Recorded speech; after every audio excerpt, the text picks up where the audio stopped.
नमस्कार प्रेक्षकांनो, इन्स्पेक्टर मंजू या मालिकेच्या आजच्या जबरदस्त भागामध्ये आपल्याला खूपच जबरदस्त धक्कादायक ट्विस्ट पाहायला मिळतोय. होय मित्रांनो, इकडे आपण पाहतोय मंदाकिनीने म्हणजे आत्याबाईंनी मात्र आर्यनचं बोलणं ऐकलेलं असतं.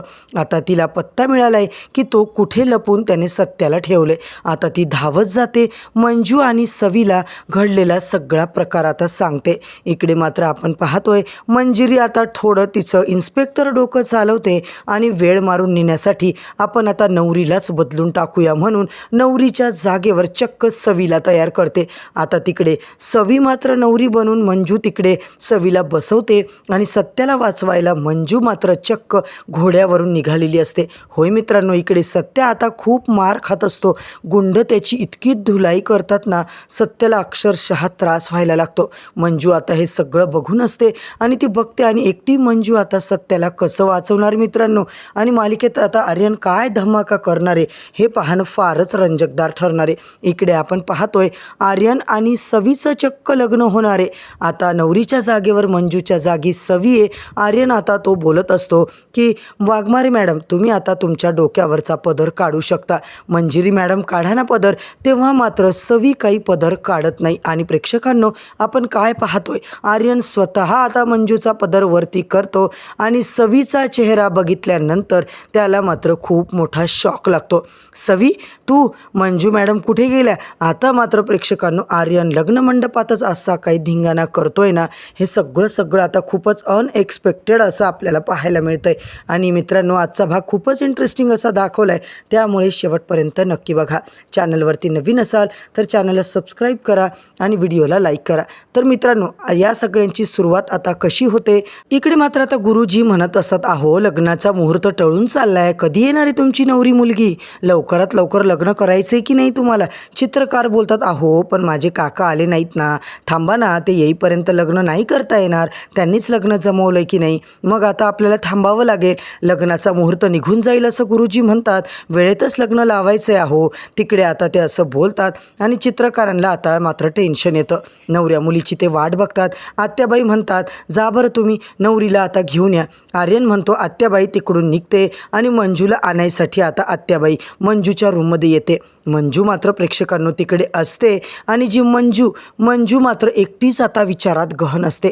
तेवढ्यात सवी तिकडे येते आणि वहिनी काय झालं गं? तेवढ्यात आत्याबाई तिकडे येतात आणि आता काय करायचं, आपण सगळेजण बाहेर सगळे आरडाओरडा करतायत, सगळे आता नवरीला घेऊन या म्हणून म्हणतायत, तर आपण काय करायचं? खरंच आता काही सुचत नाही आहे. तेव्हा मात्र आपण पाहतोय इकडे आत्याबाई मात्र म्हणते, जे काही करायचे तुम्हाला लवकरात लवकर करावं लागेल, आपल्याकडे अजिबात वेळ नाही आहे. आणि नवऱ्या मुलीची आता खाली वाट बघतायत. गुरुजींनी सांगितलंय की तिला लवकर घेऊन या, लग्नाचा मुहूर्त टळतोय, आपल्याला काही करून पोहोचावं लागेल. मंजू मात्र म्हणते, आता काय करायचं, मी माझ्या सत्याच्या जीवन मरणाचा प्रश्न आहे, तर मला तिकडे जावंच लागेल, मला काही सुचत नाही आहे. तेवढ्यात मात्र आता सवी म्हणते, काय सत्यादादाचा जीवन मरणाचा प्रश्न म्हणजे काय बोलतेस तू? आता मात्र प्रेक्षकांनो, सवीला सगळं सत्यादादाचं सत्य आता माहिती पडतं. चला आता मीच नवरी बनून तिकडे जाऊ का मंजू वहिनी? आता मात्र ती तिकडे नवरी बनून जाते. मंजू बरोबर तिच्या डोक्यावर पदर वगैरे झाकून तिला तिकडे नवरी बनून पाठवते. आता तुम्ही काहीच काळजी करू नका. मंजू म्हणते, ठीक आहे सवे, आता तू सगळं नवरी बनून जा आणि नीट कर बरं का, इकडे मी तुझ्या सत्यादादाला सोडवून आणते. तुझं लग्न लागायच्या आधी मात्र मी सत्यादादाला घेऊन तिकडे पोहोचते. सवी म्हणते, वहिनी हो, पण जर माझं लग्न जर आर्यनसोबत झालं ना, तर मात्र माझं वाटोळ होईल बरं का, मला त्याची खूप भीती वाटते. तू काही कर, पण मंगळसूत्र घालायच्या आधी तिकडे दादाला घेऊन ये. मंजू आता हो म्हणते आणि इकडे तुझं लग्न होणारच नाही आहे, त्याचं टेन्शन तू घेऊ नको असं म्हणून तिकडे मात्र मंजू आता निघालेली असते. इकडे मात्र प्रेक्षकांनो, आपण पाहतोय जी आता ही सवी असते ती तिकडे तयार होऊन होते, नवरीसारखा मेकअप करते. मंजू आता लगेच तिकडून घोड्यावर निघते. आत्याबाईंनी पत्ता जो सांगितलाय तिकडे आता मंजू कुठे आहे ते बघते. मंजू तिकडून निघते. आत्याबाई सवीला घेऊन आता निघते निघतात मंडपाकडे. आता तिला पूर्ण तोंडावर पदर देतात आणि तोंड झाकून तिला आता मंडपात खाली आणलं जातं. गुरुजी म्हणतात, का लवकर नाही आणलं तुम्ही नवऱ्या मुलीला, लवकर आणा बरं. तेवढ्यात आता मंजिरी, चल ग. आत्याबाई तिला घेऊन येतात आणि मंजिरी आली नवरी आली असं म्हणून तिला आता तिकडे आणून बसवतात. तर खरं मंजिरी आता इकडे म्हणजेच सवी आत्याबाईला घेऊन येते. आर्यन म्हणतो, मंजिरी मॅडम तुम्ही चेहरा का बरं झाकलाय, चेहरा तर उघडा ठेवा. आत्याबाई म्हणते, आर्यन अरे शांत हो, आपल्याकडे तशीच पद्धत आहे, अशीच प्रथा आहे ना, लग्न होईपर्यंत नवऱ्या मुलाने नवरीचा चेहरा बघायचा नसतो, त्यामुळे चेहरा झाकून ठेवावा लागतो. चला आता गुरुजी तुम्ही पुढच्या विधीला सुरुवात करा बरं. गुरुजींनी आता सगळे मंत्रोच्चार वगैरे चालू केलेले असतात. इकडे सगळं चालू झाले. प्रेक्षकांनो, मंजू आता त्या पत्त्यावर येते, तिकडे कोणी दिसत नाही. आता तिला समजत नाही काय करू. तेवढ्यात ते माणसं सत्याला मारत असतात आणि तिला तो आवाज मात्र बाहेर यायला लागतो. प्रेक्षकांनो, इकडे आपण पाहतोय गुरुजी मात्र म्हणतात, चला पाटावर उभे राहा दोघांनी, लग्न लावायचे, मंगलाष्टक चालू होणार आहेत. तेव्हा आर्यन विचारतो, काय गुरुजी, नवऱ्या मुलीचा चेहरा जर आता उघडा केला तर चालेल का? गुरुजी म्हणतात, हो तुम्ही तसं करू शकता, याला काही नियम वगैरे नाही आहे. आता मात्र प्रेक्षकांनो, गुरुजी म्हणतात, चला पाटावर उभे राहा, दोघांचं लग्न लावायचं. आणि मात्र आर्यनचा असा प्रश्न. आता मात्र प्रेक्षकांनो आपण पाहतोय तर काय, मंजूचा चेहरा तो खोलायला लागतो आणि मंजूचा आर्यन आता चेहरा बघणार. तेवढ्यातच ती म्हणते, नाही नका मंजू मॅडम, आता पूर्णच तो पदर पॅकच करून टाकते.